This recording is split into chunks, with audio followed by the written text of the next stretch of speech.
কাঁঠাল, ফুটি, তরমুজের মৌসুম এখন।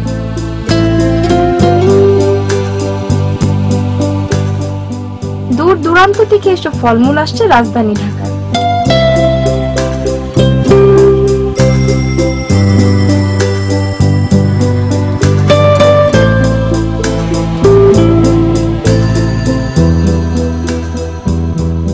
সদরঘাটের অন্যতম প্রবেশপথ। আড়ত থেকে এগুলো চলে যায় নগরের বিভিন্ন ফল বাজারে।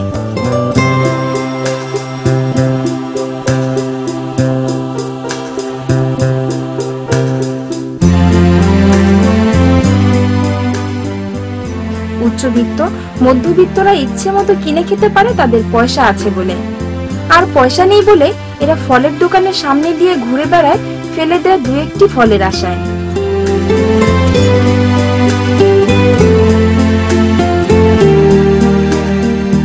ওদেরও যে ফল খেতে ইচ্ছে করে।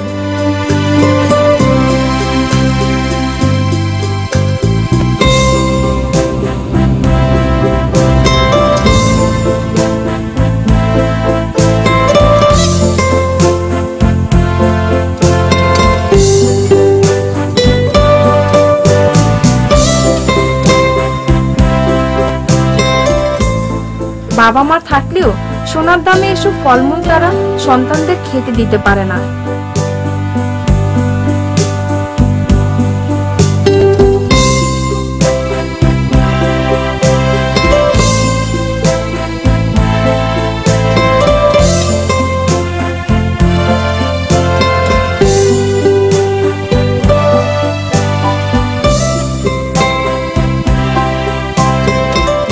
কি দিয়ে ভাত খাওয়াইতেছে? করলা ভাজি। আর কিছু নাই? না।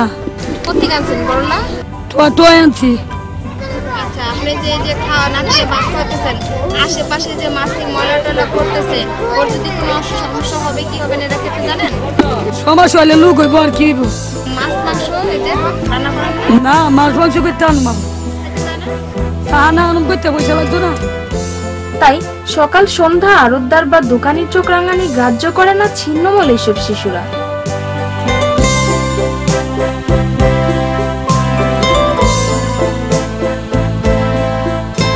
দু একটা ফল তারা হাত ছাপাই করে দেয় সুযোগ পেলে। আনছি মনে করেন, চাইছি দেয় না, জারি দিছে, গেছি গা পরে যে সাইড চাপছে চুরি করে আনছি। দেখলে তো মাইর দেয়, বাইন্দা রাখে, পানি ঢেলে দেয় মাথার ভিতরে, চুল কাটটা দেয়।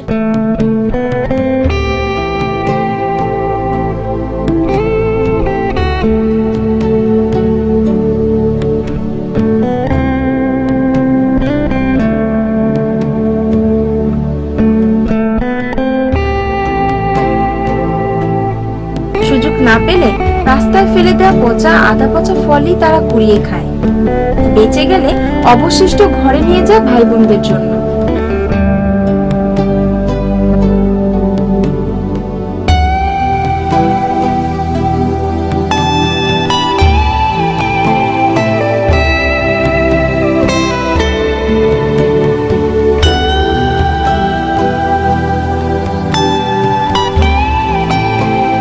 অসুস্থ রুগ্নের শিশুরা, যাদের শরীরে নেই শিশুর লাবণ্য, চোখে মুখে অনাদর, অবহেলা, মৃত্যুর প্রতিচ্ছবি।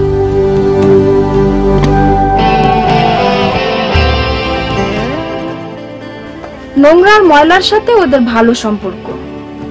শুধু কি একজন? ক্যামেরার চোখে একজন হলেও এমন চেহারা বহু শিশু দেখা যায় যত্রতত্র, যেখানে সেখানে। ফেলে দেয়া পচা ফলের স্তূপে খুঁজে পেলে যদিও একটা ফলের কিছুমাত্র ভালো থাকে।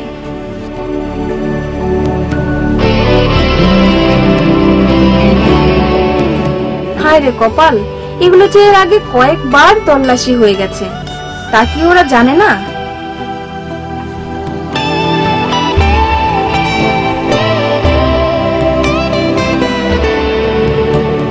জীর্ণ বস্ত্র, চোখে মুখে ঢাকা রাজপথ, ফুটপাতে চেনা ময়লার আঁকিবুকি। হাত মুখও ধোয়া নেই ওদের।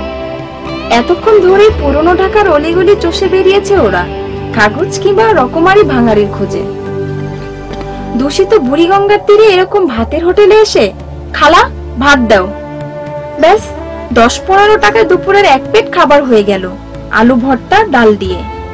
কত রকমের রোগ জীবাণু যে খাবারের সাথে পেটে ঢুকলো তার পরিমাপ হয়তো কেউ কোনোদিন করেনি, করবেও না। পুষ্টির তো কোনো প্রশ্নই উঠে না।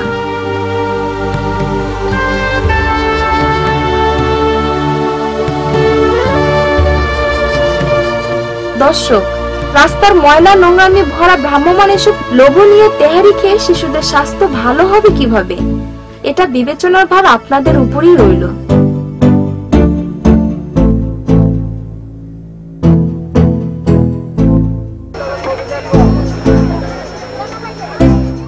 বিভিন্ন জায়গায় সরকার ন্যায্য মূল্যে চাল সরবরাহ করে। দরিদ্র অভুক্ত মানুষগুলো এতেই ভীষণ খুশি। চাল দিয়ে ভাত রান্না হলো। কিন্তু ভাতই কি একজন গর্ভবতী মা বা তার অনাগত সন্তানের প্রয়োজনীয় পুষ্টি চাহিদা পূরণ করে? শিশুর পুষ্টির অভাব পূরণ হবে কিভাবে? এ ব্যাপারে চলুন শুনি একজন শিশু বিশেষজ্ঞের মতামত। বাচ্চাটা মেলনিউট্রিশন সাফার করতেছে দীর্ঘদিন যাবত। বাচ্চার বয়স 2 মাস, কিন্তু বাচ্চাটা যে পরিমাণে পুষ্টির প্রয়োজন সেই পরিমাণে পাচ্ছে না, বিকজ মায়ের কারণে। কারণ মা ঠিকমতো খেতে পারছে না, মায়ের অপুষ্টি আছে, এই জন্য বাচ্চাটা পুষ্টি পাচ্ছে না, ঠিকমতো মিল্ক পাচ্ছে না, ব্রেস্ট মিল্ক পাচ্ছে না। আমাদের দেশে বেশিরভাগ নিম্নবিত্ত শ্রেণীর লোকজন এই সাফার করতেছে। অপুষ্টি মানে পুষ্টি তো আসে খাওয়ার মধ্যে থেকে। আমাদের যদি খাওয়ার ঠিক মতো নিয়ম মেনে না চলি তাহলে এই সমস্যাটা দেখা দেয়।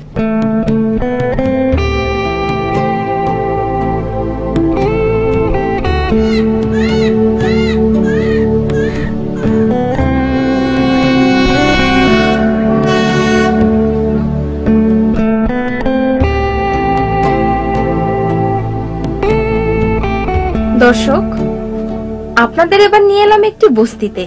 তেজগাঁ রেল স্টেশনের পাশে এই বস্তি।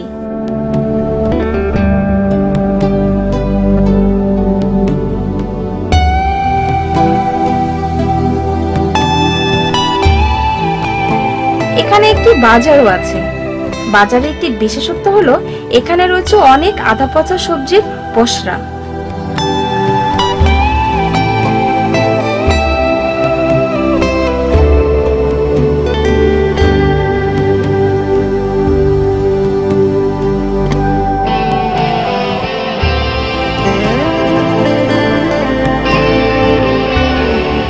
মাছ, মাংস, ডিম, শাকসবজি সব পণ্যই পাওয়া যায় এখানে কম দামে। কিন্তু টাটকা বা ফ্রেশ পাবেন না কোনোটাই। এই বাজারের পচা বাসি খেয়ে বেঁচে আছে এখানকার শিশুরাও তাদের পরিবার।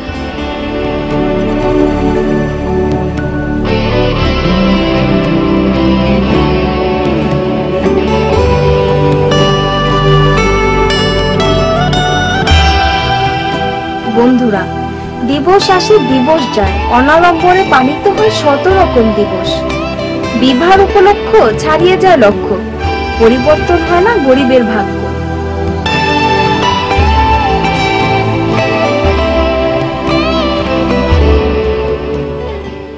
শুধু বাংলাদেশে নয়, তৃতীয় বিশ্বের প্রায় প্রতিটি শিশুরই একই অবস্থা বিরাজমান। অস্বাস্থ্যকর পরিবেশ, আহার বিহার, পয় নিষ্কাশনের কোনো ঠিক ঠিকানা নেই কারো। যেমন বাজার তেমনি রান্না, তেমনি তাদের বসবাস। অর্থনীতির যুদ্ধে পরাজিত এসব মানুষেরা তাদের সাথে প্রায়শ্চিত্ত করতে এসেছে যেন তাদের অবুঝ সন্তানেরাও। রাষ্ট্রের অবহেলা, পরিবারের অজ্ঞতা ও দারিদ্রতার সৃষ্টি করে চলেছে পুষ্টিহীনতা। অপুষ্টিজনিত বিভিন্ন রোগে আক্রান্ত শিশুদের প্রতিদিন ভর্তি করা হচ্ছে হাসপাতালগুলোতে। হ্রাসের পরিবর্তে তা বেড়েই চলেছে দিন দিন। সামির, ওর 4 বছর বয়স। আইডিয়ালি ওর ওজন থাকার কথা ছিল 16 কেজি বা 14 কেজি থেকে 16 কেজির এই রেঞ্জের মধ্যে, কিন্তু ওর আছে 7 কেজি ওজন। তার মানে ও সিভিয়ারলি ম্যানলারিস্ট একটা চাইল্ড। একদম ক্যাকেকশিয়া আছে তার। জামাটা খুললে হয়তো দেখা যাবে তার হাড্ডি সব দেখা যাচ্ছে।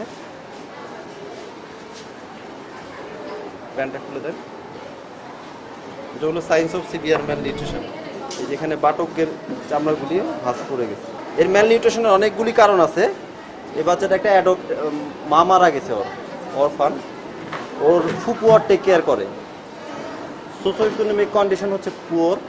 হয়তো যেই বয়সে তার বুকের দুধ খাওয়ার কথা সেই সময় সে চালের গুঁড়া খাইছে, যখন তার ডিম খাওয়ার কথা তখন সে ডিম পায় নাই, প্রোটিন রিচ খাবার পায় নাই, তারপরে অয়েল ফ্যাট এইসব খাবার পায় নাই, আলটিমেটলি তার শরীরের এই অবস্থা। অপুষ্টিজনিত বিভিন্ন রোগে আক্রান্ত শিশুদের প্রতিদিন ভর্তি করা হচ্ছে হাসপাতালগুলোতে। দারিদ্রতায় জর্জরিত বাবা মা পারে না নির্দিষ্ট সময় পর্যন্ত অসুস্থ সন্তানদের চিকিৎসা করাতে।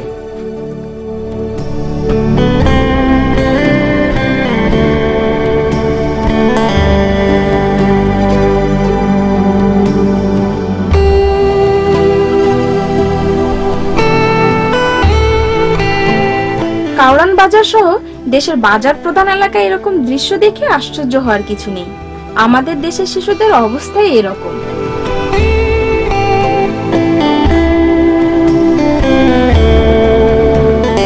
কার অপরাধে শিশুরা না খেয়ে থাকবে অথবা ক্ষুধার জ্বালায় হোটেলে হোটেলে লাঞ্ছিত হবে?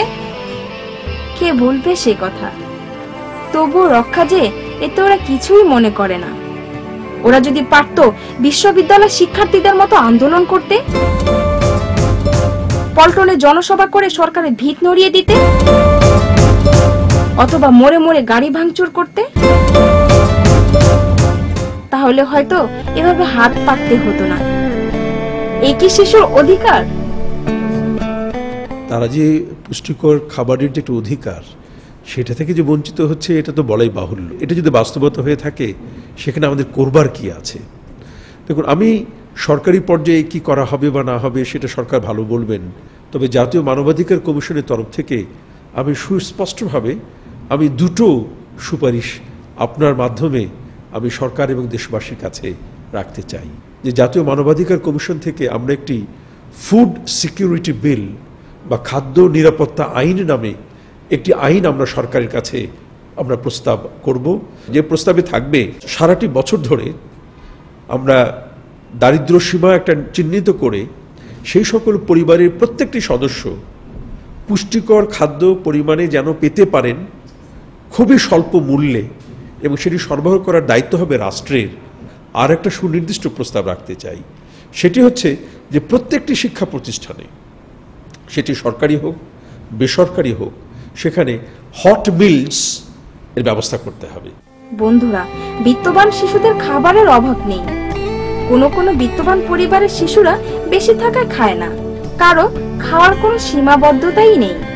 অথচ শিশুদের পুষ্টি করে বিশ্বজুড়ে চলে নানান প্রোপাগান্ডা।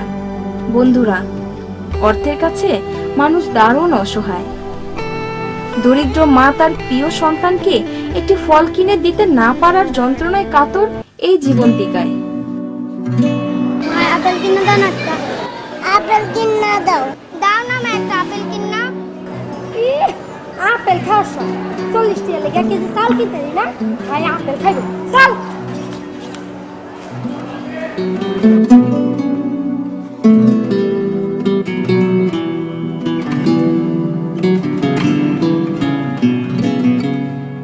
আপেল খাইব, ইস আপেল খাইব, আই হেন পাই আপেল খাই না অগরে দেখিস আপেল।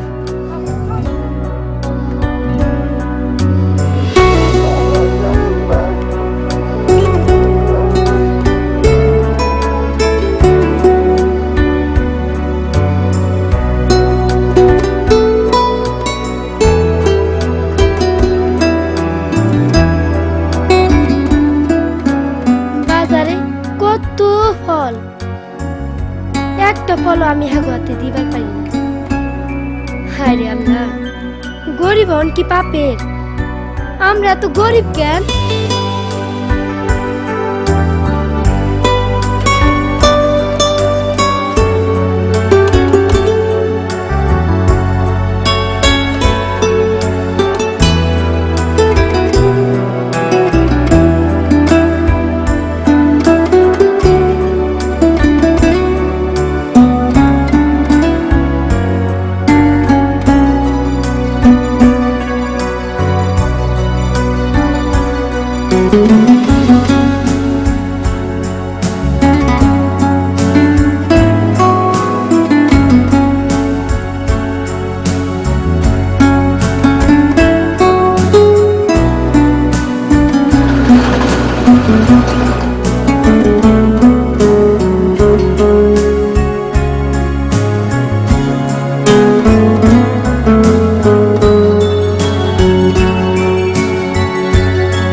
Thank you.